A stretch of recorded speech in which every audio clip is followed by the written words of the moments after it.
You're probably wondering what is this whole different setup. I'm not sitting in the car or anything. The thing is, you know, every Monday night we do some. Okay, let me do the setup.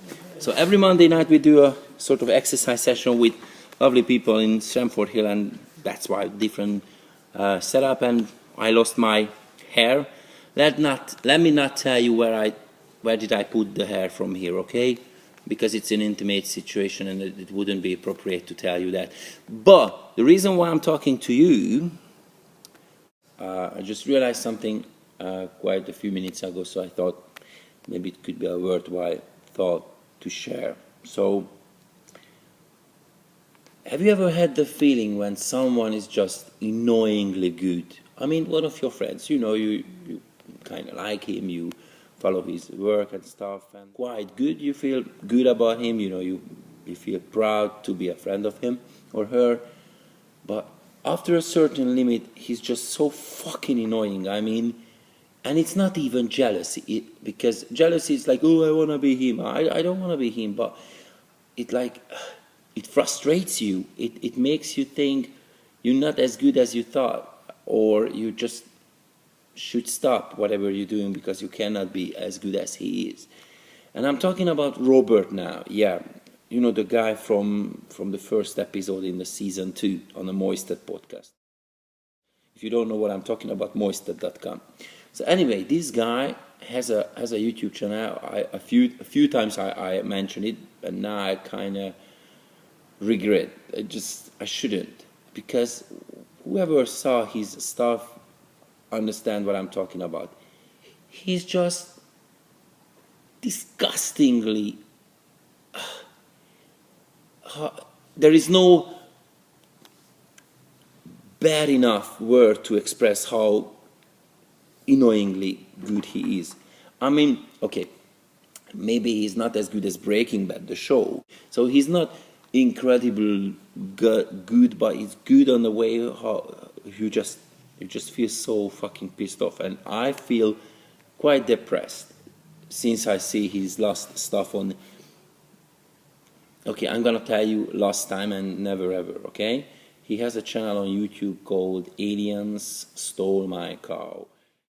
And in that channel he does a show called WTF, what the flux. Anyway, so enough for him. It's just frustrating. But when I started to slice up my feelings about frustration, you probably had this feeling when you see someone or something, and you kind of just giving up. You won't be as good as he is, so why would you bother?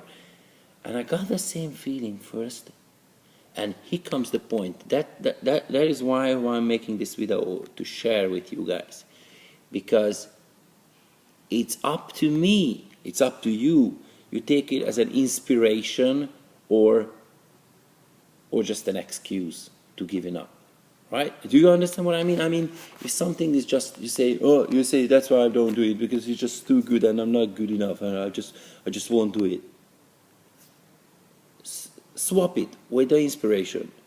Frustration or inspiration, it's up to you. So again, if I didn't make myself clear, anything around you, anything, I mean, literally anything in the world what make you feel frustrated, anything what frustrating, you can turn into an inspiring thing. For example, if you find it very frustrating, you are not as good looking or as handsome, as charming as I am, and it frustrates you, you can take this frustration and turn it into inspiration, right? So, because if you realize something what you are not and it frustrates you, it gives you what? It gives you thing to work on. It gives you the understanding of the situation. You will understand more about yourself, and then it will give you a nice and interesting journey to achieve the point when you can pass that frustrating shit, right? So if you're not as good looking or as nice guy as I am, don't get frustrated. Subscribe and keep listening on and be just better than me. It's just simple like that, okay? So I won't get frustrated by Robert, even if it's annoying, because I decided to get inspired by him and just get a bit better than I am, or I was.